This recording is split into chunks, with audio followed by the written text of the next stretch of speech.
Nous allons passer à une autre étape de cette émission. Amis téléspectateurs, c'est bien sûr la rubrique tranche de vie que nous allons annoncer maintenant. Et c'est juste derrière ceci.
De retour sur le plateau de l'apéro déjeuner. En ce jour mardi, c'est un entrepreneur audiovisuel que nous recevons.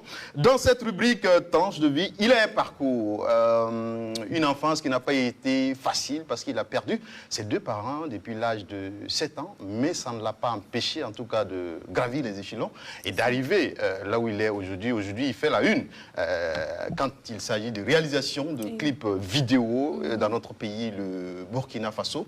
Alors avec lui, il sera question de comprendre le métier d'entrepreneur audiovisuel, les perspectives également, surtout pour la jeune génération, on va le dire ainsi. David Armel Sawadogo est notre invité. Bonjour, bienvenue. Bonjour, merci de me recevoir. Comment ça va? Ça peut aller chaud. On parlait tantôt de Goumet. Comment toi tu vis ton Goumet? Lequel? Les différents types de Goumet que tu as eu, comment tu as vécu ça? On le prend avec philosophie, on apprend et aussi l'important c'est de grandir en fait de cela. Donc tu admets que tu as eu... vient de confirmer qu'il a eu des Goumets. Toute personne je pense... normal. Non, parce que j'ai jamais eu Goumet. Même depuis votre adolescence? Depuis mon adolescence. Moi j'étais concentrée à faire des études au monsieur. Garçon, c'était pas mon truc. Voilà, donc il faut se concentrer. Il y a l'essentiel qui est là, c'est vos études d'abord. Histoire d'adolescent et puis... C'est Goumet garçon qui vous intéresse, une femme qui vous intéresse. Là, c'est difficile de se concentrer. Non. Sinon, en tout cas, Armel a vécu beaucoup de Goumet et il va continuer à vivre. Oui, puisqu'il en donne aussi. Donc, puisqu'il en donne. Alors, merci d'être des nôtres aujourd'hui pour cette aventure. Avec toi, on va parler de ton parcours en tant qu'entrepreneur audiovisuel, beaucoup de perspectives également, mais bien avant, c'est qui un entrepreneur audiovisuel?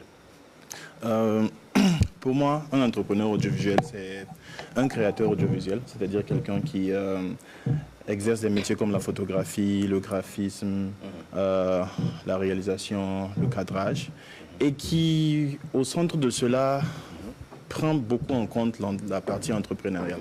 Parce que la plupart pendant ce temps, je vais te permettre d'être à côté de ton micro. D'accord, voilà. Parce que la plupart du temps, les créateurs, les créatifs en général, ils sont introvertis. C'est vraiment faire pour pouvoir s'exprimer, pour qu'on apprécie. Mais ce n'est pas tout le temps que ça permet de vivre, en fait. Donc, moi, je tiens vraiment à marquer ce point-là, disant qu'on peut être créatif et vivre de son art, en fait. Et un entrepreneur audiovisuel, c'est justement cela. Un créatif qui sait qu'il fonctionne comme une structure, une société, qui a des charges et qui évolue, quoi. D'accord. Un peu ça. David Armel Sawadogo de Destiny Prod. On voit ça partout. C'est signé, d'ailleurs c'est toi qui as réalisé ce clip de Hamzi en feat avec Greg, qu'on venait de suivre tout à l'heure, beaucoup d'autres clips d'ailleurs. Mais derrière ce nom, il y a une histoire. On perd ses parents depuis l'âge de 7 ans. quand on sait qu'il y a des sociétés où quand on n'a pas ses parents directs, Le monde est méchant. le monde, en tout cas, nous fait voir un autre visage. C'est sûr que ça a été difficile pour toi. Il y a des millions de personnes qui nous suivent, qui sont peut-être dans cette situation, ou peut-être qui ont vécu cette situation, mais qui sont en train de sombrer. On le disait à l'entame de cette émission, il n'est pas interdit de se tromper, mais il est très important de savoir se ressaisir pour aller de l'avant, parce que la vie nous donne toujours une autre chance de nous relever, je vais dire. Comment ça s'est passé avec toi? Comment le monde a été avec toi après la disparition des deux parents? Je peux humblement dire aujourd'hui que j'ai eu beaucoup de chance parce que j'ai grandi en grande famille et nous sommes en Afrique. Ce cadre en fait familial et local là, il y a toujours un œil. Ça permet de faire en sorte que les orphelins entre guillemets n'aillent pas en dérive. Voilà, mais n'empêche que lorsqu'il y a ce manque cette absence de parents biologiques là, ça se fait beaucoup ressentir. Donc je peux dire que j'ai eu beaucoup de chance parce que j'avais déjà une grande sœur que je peux dire qui est pratiquement une maman parce qu'il y a une grande différence d'âge. Et voilà, c'est vraiment elle qui poussait, qui recadrait toujours, bien sûr avec la famille, j'allais dire, élargie autour. Et voilà, qui boostait, qui poussait, qui essayait d'éduquer à sa manière malgré sa réalité. Et bon voilà, ça s'est fait un peu comme ça et on a essayé de naviguer jusque-là. Ça c'est la vie au sein de la famille, mais avec tes amis, enfants. Est-ce que c'était toujours la même chaleur ou on s'était un peu retiré?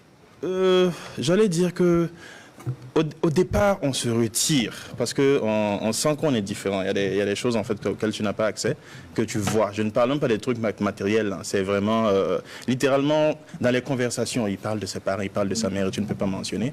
Mais je me dis que par défi, on finit par accepter. Je me dis, c'est ça. On finit par accepter, on finit par intégrer ça comme étant une norme. Et voilà, on se dit juste que faut passer à une autre étape. En fait, ça, je pense que personnellement, j'ai utilisé ça même comme un fer de lance, un émoi en fait pour pouvoir en fait redoubler d'efforts, parce que je me dis que j'ai 2 fois plus de raisons de réussir, 2 fois plus de raisons d'avancer. Et voilà. J'ai utilisé ça comme vraiment un gouvernail et puis j'ai avancé, quoi. 2 fois plus de raisons de se battre, oui. 2 fois plus de raisons de réussir. Oui. On a vu quelque part que tu as eu à faire des petits boulots également pour t'en sortir, parce que c'est vrai que la grande sœur était là, mais à un moment donné, quand on est un garçon, à un moment donné, il faut prendre ses responsabilités également, surtout que la grande sœur, c'est vrai que tu disais tantôt qu'il y a une différence d'âge, mais vous avez tous perdu les parents. Yeah. Alors, il fallait à un moment donné aussi prendre le taureau par les cornes et tu t'es lancé dans les petits boulots. Parle-nous de ces différentes aventures-là. Ces différentes aventures, en fait, pour vraiment être honnête, j'avais pas forcément besoin de ces petits boulots-là pour pouvoir m'en sortir ou subsister. Mais c'est juste que c'était il y avait un esprit entrepreneurial très libertin qui était là, qui était très prononcé. Je voulais vraiment être libre, de pouvoir faire ce que je veux très tôt. Et pour avoir cette indépendance, il faut avoir l'indépendance financière. Donc, après les cours, même au lycée, par exemple, ce que je faisais, c'est que pour les exposer, par exemple, de mes amis, je décidais de lire tous les livres, de faire le résumé, de saisir, d'imprimer et de les faire payer. Donc, littéralement, ça me permettait, par exemple, d'étudier et de me faire aussi des sous un peu de côté. Voilà, ça, parmi tant d'autres, on a fait vraiment beaucoup de choses. Tout bénéfice, de se cultiver et de se faire payer pour sa culture. Exactement. On a eu Tidiane et moi, par exemple, on était les informaticiens du lycée quand on y était. On préparait, on faisait un peu la maintenance des ordinateurs pendant aussi qu'on y travaillait. Mais c'était littéralement pour avoir notre indépendance financière. On ne voulait pas avoir à répondre de quelqu'un par rapport à ce qu'on décide de faire de notre vie maintenant ou plus tard, en fait. C'est vrai que quand on parle de Tidiane et toi, c'est toute une histoire. Oui. Aujourd'hui, c'est plus qu'une famille, Tidiane et toi, pour ceux qui vous connaissent. Alors, c'est une histoire depuis le lycée. Oui, 20 ans cette année.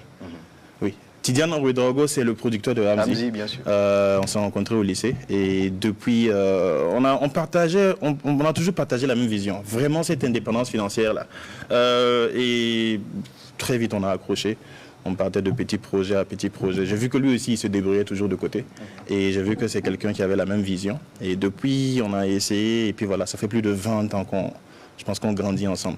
D'accord. Oui. Sandrine Konaté.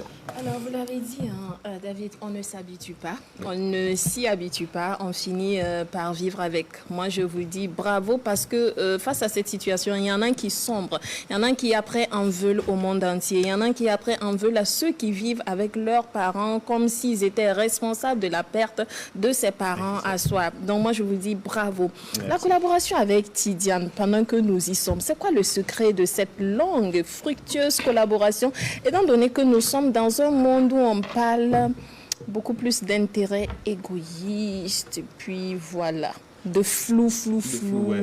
De trahison même de trahison, 20 ans d'amitié, souvent ça se solde par une trahison tragique. Oui, c'est vrai. Je pense que c'était surtout dû à la vision, parce que très tôt, on voyait pas forcément, on se projetait pas forcément dans 30-40 ans, mais littéralement, à court terme, les petits projets qu'on menait, le but c'était vraiment de le mener à bien, d'être soit les premiers, soit les meilleurs. Ça a vraiment été toujours ça à la base. Et ce qui est bien, ce que j'ai très vite compris, c'est que même quand on n'est pas d'accord, par exemple, sur un projet, on s'accompagne toujours. S'il amène une idée pour laquelle je ne suis pas d'accord, j'essaie de dire pourquoi je ne suis pas OK, mais je l'accompagne en 100% du mieux que je peux et on voit. Et c'est vraiment pareil. Ça fait que la plupart des projets, même des clips, c'est littéralement nous deux. On peut par exemple, j'ai mes idées, lui ici il a ses idées. Littéralement on y va moitié-moitié et puis on se rejoint et puis on y va, quoi. Donc c'est vraiment ça. La photographie, l'audiovisuel, il y en a de plus en plus. Chaque jour au CEFOR, à la maison de l'entreprise, il y a des agences de communication événementielle qui se créent. Est-ce que finalement, ça répond à un besoin? Est-ce qu'actuellement, l'offre ne dépasse pas la demande? Moi, je dirais plutôt que non, surtout dans notre contexte burkinabé. Ayant été à l'extérieur et un peu aussi tourné dans la sous-région, je ne pense pas que l'offre dépasse la demande. Sincèrement, depuis que je suis rentré, je trouve même qu'il y a peu de concurrence. L'une des raisons qui a fait que je suis même rentré, c'est que littéralement dans un pays même comme voisin, vous allez en Côte d'Ivoire ou bien à côté, tu peux te retrouver. Tu prends un 6 mètres par exemple, oui, tu peux avoir 10 à 15, 20 studios de photographie qui sont littéralement côte à côte. Chacun ses clients. C'est ça. On extrapole jusqu'au Nigeria et c'est pareil. Mais je pense qu'au Burkina Faso ici, nous sommes dans un pays en voie de développement, là où la classe justement sociale qui est capable de pouvoir payer nos services là est vraiment en train de grandir et de s'étendre. Donc je pense que plutôt la demande est satisfaisante par rapport à l'autre. À Destiny Prod, comment choisissez-vous les talents que vous devez accompagner? Est-ce que vous prenez, comme le font certaines écoles, on regarde dans l'école Adèle Rwamba, l'école Drabo, on prend le premier de la classe d'Adèle Rwamba, le premier, et on les amène chez moi et puis après on dit que c'est mon école qui est forte, mon école transforme le moyen en génie, ou bien vous prenez le moyen vraiment et vous le transformez en génie. C'est ceux qui ont déjà prouvé que vous accompagnez en termes de production, ou est-ce des artistes en herbe que vous accompagnez petit à petit et ils grandissent? Par expérience de ce que des artistes qu'on a, en général, le regard en fait n'est pas forcément pesé là. C'est surtout par rapport à la nature de la personne. Pour ceux qui sont de sa musique ou de sa personne? De sa personne. De sa personne, parce que nous sommes tous dans le showbiz. Nous savons qu'il y a beaucoup, par exemple, d'artistes ou de personnes qui sont talentueux, mais qui ne sont pas toujours faciles à travailler avec. Donc moi, Sandrine, je peux être super talentueuse, mais Destiny refuse de travailler avec moi parce que je suis capricieuse. Oui. Et mon voisin qui est moins talentueux, voilà, qui est apte à apprendre, vous travaillez avec lui. Oui, parce qu'on sait qu'on peut s'accompagner pour grandir, en fait. C'est surtout ça, c'est surtout l'humain.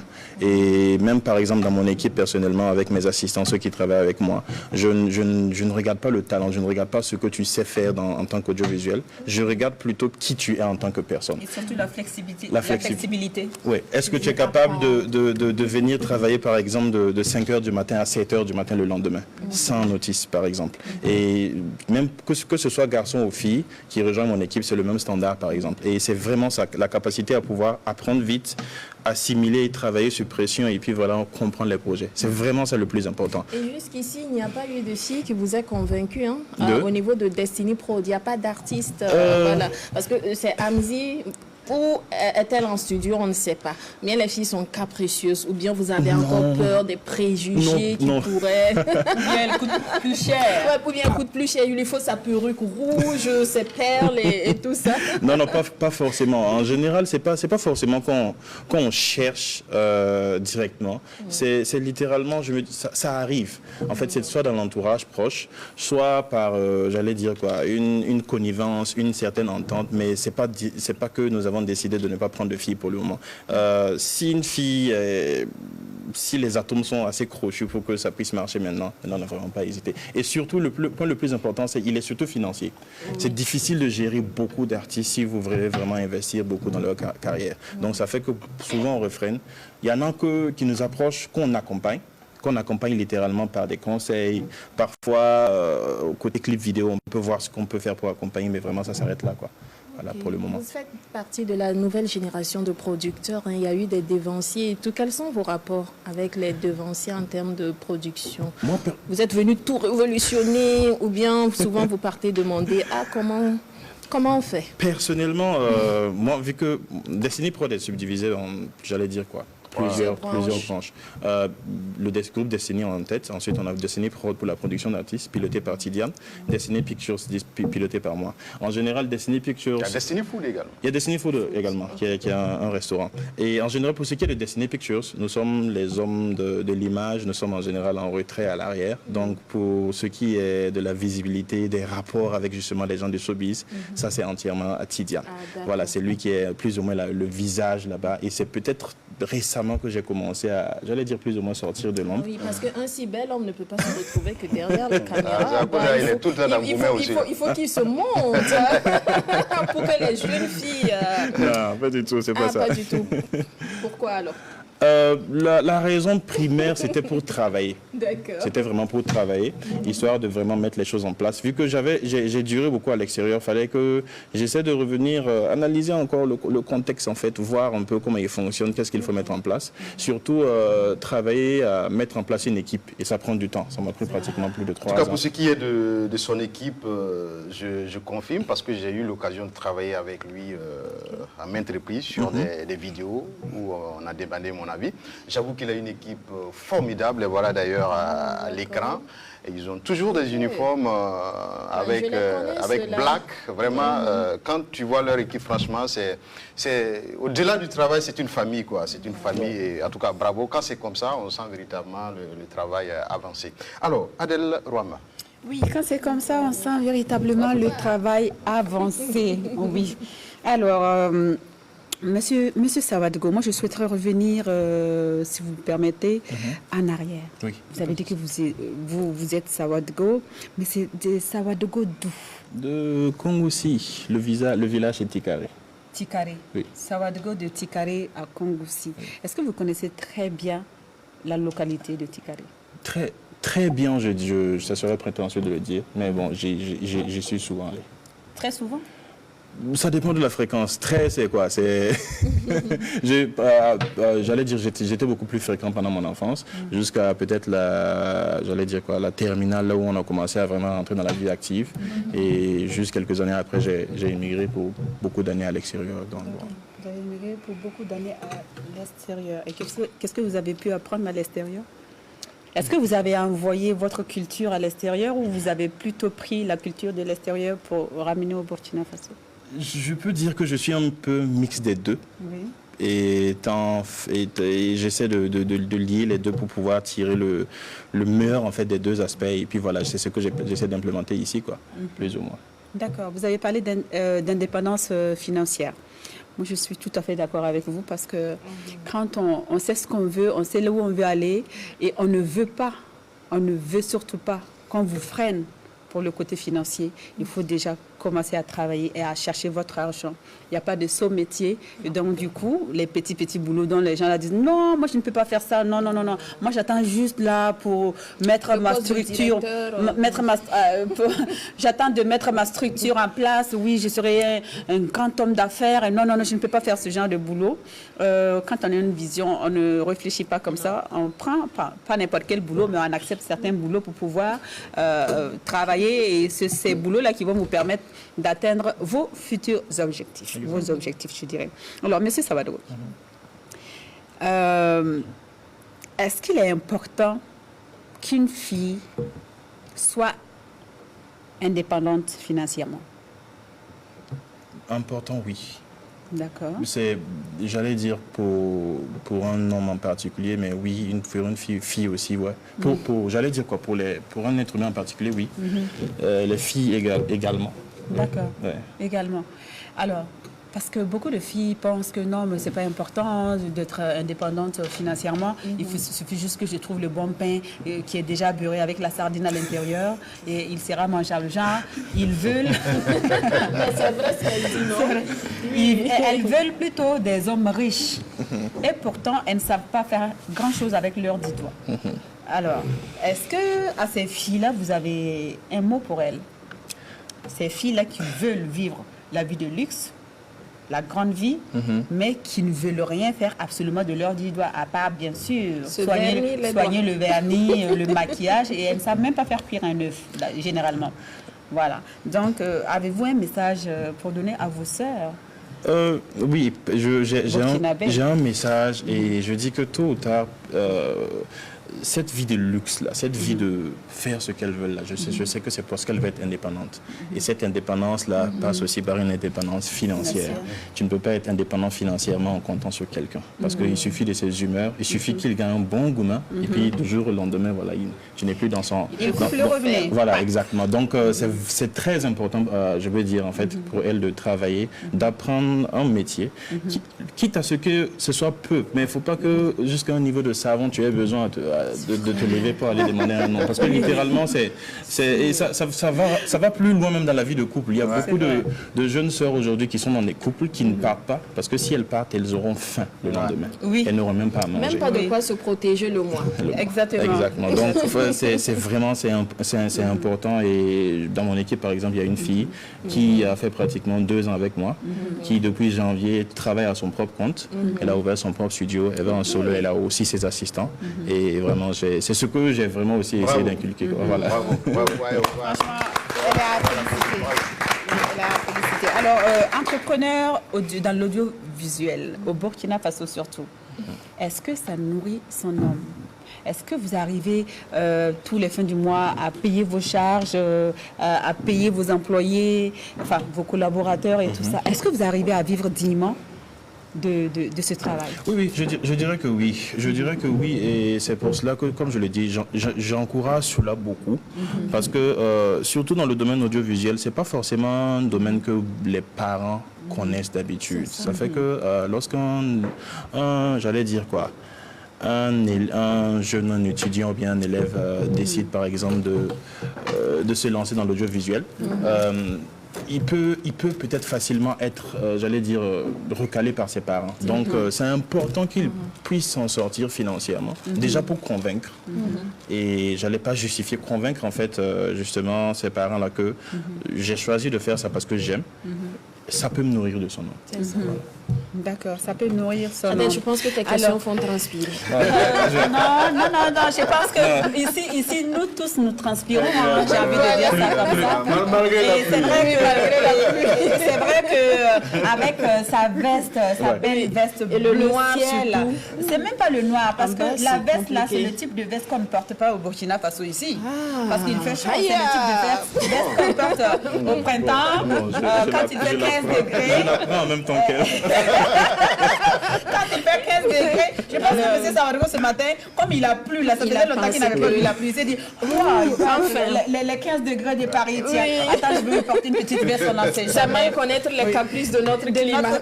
Voilà, donc, et là, malheureusement, il est en train de transpirer et c'est normal.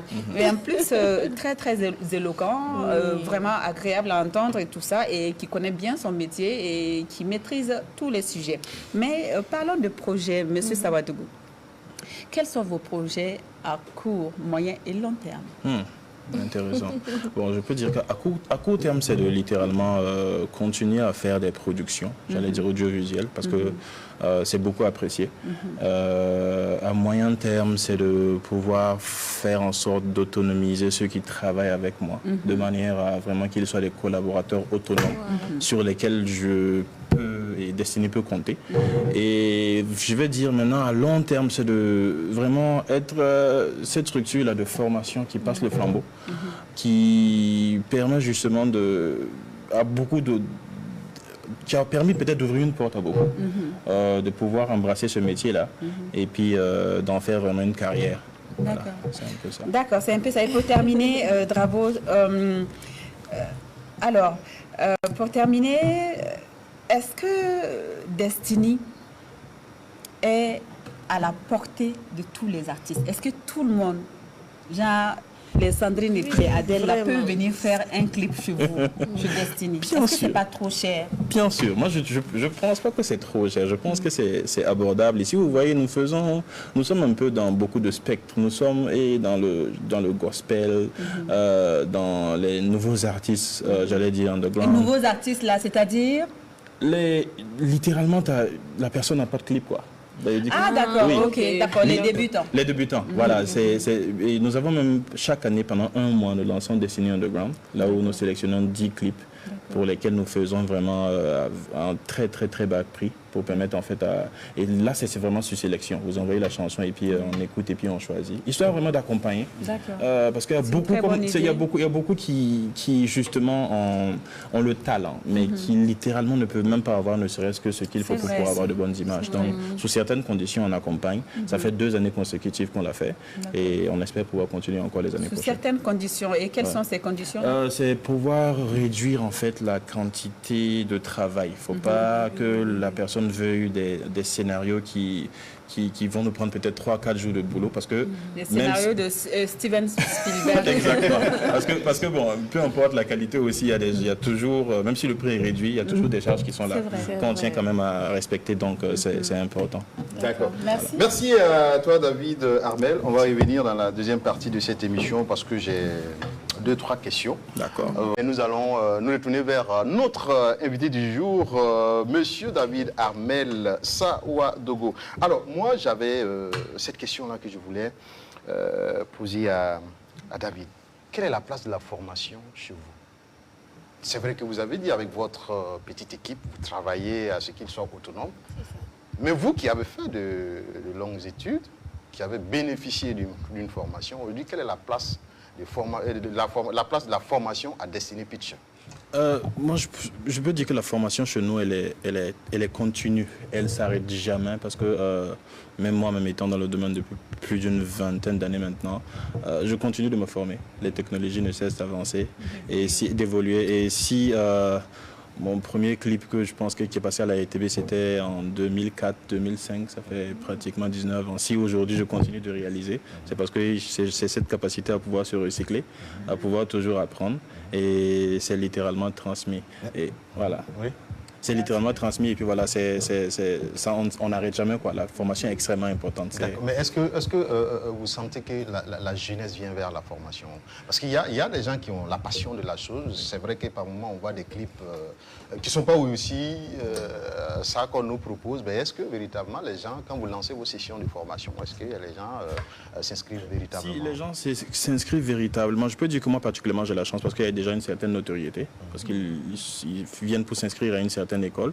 Mais les gens s'inscrivent véritablement parce que le type de métier que nous faisons, par exemple la réalisation de clips vidéo à proprement dit, il n'y a pas une structure qui forcément forme pour toutes les étapes, par exemple, que nous rencontrons de A à Z. Okay. C'est littéralement un peu de Frankenstein que nous faisons. Nous avons un peu combiné les éléments au fur et à mesure et on a appris sur le tas. Donc, quand par exemple, ce genre de formations sont lancées, les gens n'hésitent pas. Je peux dire même que je suis très, très, très sollicité pour des formations, mais c'est juste que parfois le temps manque réellement. Et d'aucuns parlent souvent des difficultés qu'ils rencontrent quant à la création du décor pour les réalisations des clips vidéo, on trouve qu'on n'a pas assez de décors ici au Burkina. Est-ce que vous partagez cet avis?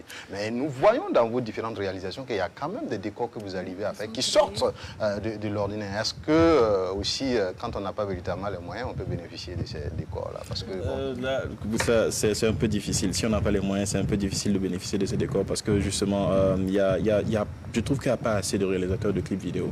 Et cela est dû au fait aussi que la plupart des artistes sont en autoproduction. Ça fait que d'un point de vue financier, ils ne peuvent pas... C'est compliqué. Quand c'est compliqué pour eux, c'est aussi compliqué pour nous.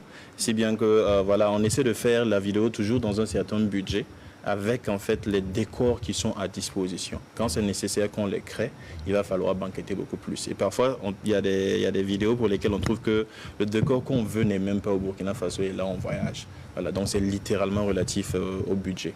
Et quels sont les différents décors que vous avez déjà eu à faire hors de pays? Vous l'avez dit, il y a des décors où vous voyagez. Quels sont les différentes réalisations que vous avez fait? Pour quel artiste? Récemment, c'était Amzi et puis Serge Beno.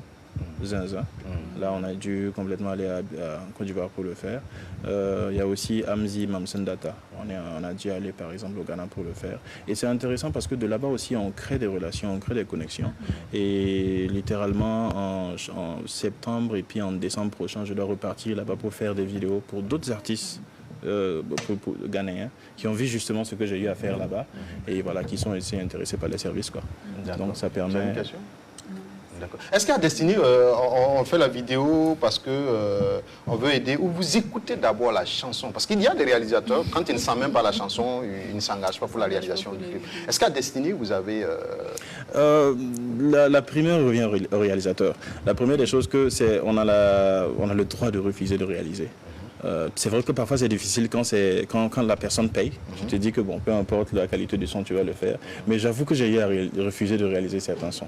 Comment ces artistes ont pris ce que je fais, c'est quoi? Je dis pourquoi je ne devrais le faire. En général, c'est la qualité et le niveau en fait du son.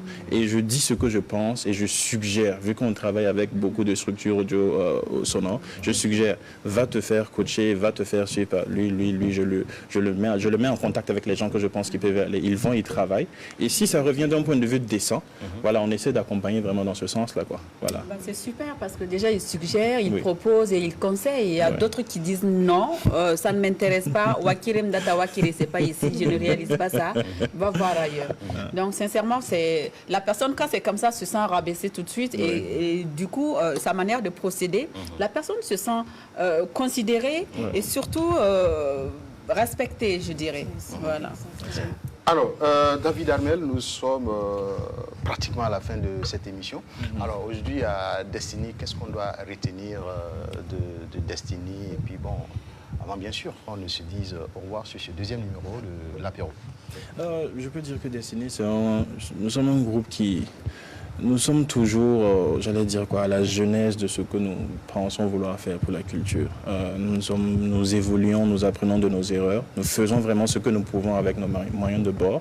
Et le but, en fait, c'est de vraiment pouvoir initier, en fait, ce goût-là, cet amour pour la culture, pour la passion de travail bien fait à nos jeunes frères, de manière à ce qu'ils nous accompagnent et que vraiment ça puisse vraiment ouvrir d'autres portes et permettre à, j'allais dire quoi, toute une génération d'en profiter. Et on est très fiers parce que nous vivons de ce qui nous plaît. Nous vivons de notre passion. C'est vraiment notre chance. Et je pense que moi particulièrement, pour ce qui est de l'audiovisuel, mon but c'est que les parents voient ce métier-là comme un métier à part entière. Voilà, que si l'enfant après ses études décide par exemple de devenir réalisateur ou bien de se lancer dans les métiers audiovisuels, qu'on l'accompagne pleinement. Parce que vraiment c'est un métier comme tous les autres. D'accord. David Armel, en 5 secondes, est-ce que tu pourrais accompagner madame pour l'assister en salle d'accouchement? Oui, si le besoin. Si. D'accord, si le besoin. Oui. D'accord, donc on travaille pour que le besoin... le besoin soit un fait. Voilà. Alors, on est pratiquement à la fin de cette émission. Oui, Sandrine... Moi, je serais enchantée que mon homme participe. Il n'aura même pas le choix. Enfin bon, je vais négocier et je souhaiterais en tout cas qu'il soit là. D'accord. Adèle... C'est obligé. On connaît Atile. Il y a Atile maintenant. Parce qu'en ce moment, j'ai fini. j'ai fermé la boutique, mais mes 20 enfants là, eux tous, papa était là. D'accord, donc on va profiter de dire au revoir aux téléspectateurs et puis se donner rendez-vous demain. Oui, bah bon après-midi et surtout bon appétit pour ceux qui en ont et priez, enfin partagez avec ceux qui n'en ont pas. Sandrine Kouyaté. Prenez soin de vous. Il était des nôtres, David Armel Sawadogo. Plusieurs raisons de rejoindre la grande famille destinée pour vos événements, vos différentes réalisations. Les preuves sont là, il faut juste s'approcher. C'est vrai que beaucoup disent qu'ils sont chers, mais c'est pour toutes les bourses. Voilà, la qualité a un prix et il faut juste les approcher et vous allez trouver en tout cas les moyens de réaliser ces différentes activités. Ils étaient des nôtres également. La structure TAF Even qui nous parle de Nagrin Festival du 6 au 7. Et nous avons également le festival Femmes en Action du 5 au 7 qui va se dérouler à Bassemiam. On était très heureux de vous entretenir tout au long de cette émission. On espère également que vous avez pris beaucoup de plaisir en notre compagnie. D'ici là, on se donne rendez-vous demain quand il sera 11 h pour le 3e numéro de cette émission. D'ici là, portez-vous bien et bon appétit à tous.